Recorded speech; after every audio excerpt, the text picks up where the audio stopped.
হানজালা রাদিয়াল্লাহু আনহু তিনি একদিন রাস্তায় হাঁটছেন, মুখে উদ্বেগ। হঠাৎ তিনি বলতে শুরু করলেন, হানজালা মুনাফিক হয়ে গেছে। হানজালা মুনাফিক হয়ে গেছে। ভাবুন তো, যে মানুষ রাসূলুল্লাহ সাল্লাল্লাহু আলাইহি সাল্লামের সাহাবী, সে নিজেকে মুনাফিক ভাবছে কেন?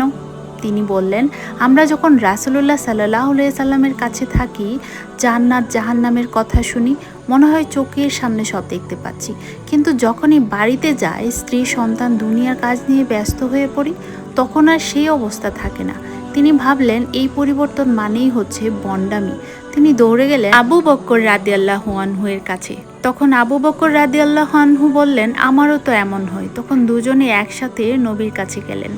নবীজি বললেন, যদি তোমরা সব সময় সেই অবস্থায় থাকতে, তাহলে ফেরেশতারা তোমাদের সাথে হাত মেলাতো।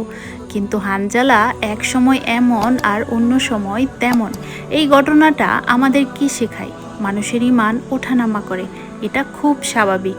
আমরা অনেকে ভাবি, আজকে আমি নামাজে অলসতা করেছি, তাহলে আমি খারাপ মানুষ। আজ কোরআন পড়তে ইচ্ছা করছে না, আমি হয়তো দূরে সরে যাচ্ছি। না, আসলে ঈমানের একটা ফ্ল্যাকচুয়েশন আছে। সমস্যা ঈমান কমা না, সমস্যা হলো কমে গেলে আমরা চেষ্টা করা বন্ধ করে দেই। ঈমান সবসময় একরকম থাকে না, কিন্তু যেটা মানুষ টের পায়, অর্থাৎ পরিবর্তন বুঝতে পারে, সে এখনো বেঁচে আছে। আচ্ছা, আপনি নিজেকে প্রশ্ন করুন তো, আপনি লক্ষণ বুঝতে পারেন?